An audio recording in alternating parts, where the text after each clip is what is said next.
পানীটো এতিয়া একজাক বৰষুণ দিলে পানী থাকে, পানী কোনোটো ৰকম হয়। যদি আপোনাৰ সৰু কৰি একজাক বৰষুণ আহে, পানীটো 3-4 দিনলৈকে জমা হৈ থাকে, পানীটো ওলাই নাযায়। মানুহ এনেকৈ পূৰা গাড়ী কিমান জমা হৈ যায়, স্কুল কলেজৰ ছোৱালী আছে, যাব নোৱাৰে ল'ৰা ছোৱালী। পানী মানে বহুত পানী, ইয়াতে একজাক ইয়াতেতো এনেই বৰষুণ নিদিলেও পানী থাকে। আগৰ ৰুদ্ৰাক্ষৰ সন্মুখত এনি টাইম পানী থাকে, পানী নাযায়, ড্ৰেইন ওলাই নাযায়। কি ভাল নহয়? এই ড্ৰেইনবিলাক যিবিলাক বনাইছে এইবিলাক তেনেকৈ চাফা নকৰে, পানীটো ওলাই নাযায়। ৰাস্তা মানে ৰাস্তা নাইতো, ড্ৰেইনবিলাকত পূৰা পানী এনি টাইম পানী ভৰ্তি হৈ থাকে, কেনেকৈ অলপ ইয়াতে মানে আগত সেনেকুৱা নাছিলে। যেতিয়াৰ পৰা ৰুদ্ৰাক্ষৰ বিল্ডিং হ'ল তেতিয়াৰ পৰা পানীটো বেছি হয়।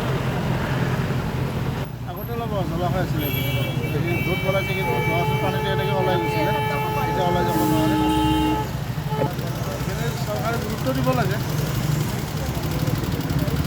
এই বছৰত নহয় ন, বছৰ এনেকৈ হৈ থাকে। গাড়ীটো সৰু গাড়ী যিবিলাক হয় সেইবিলাক গোটেই বেয়াই হয়। যাব লাগে আৰু ৰিক্সাত যাবলৈ গ'লে ৰিক্সা 100 টকা পাৰ কৰি দিওঁতে 100 টকা লয়। এতিয়া স্কুলৰ ল'ৰা ছোৱালীটো 100 টকা দি পাৰ হ'ব নোৱাৰে।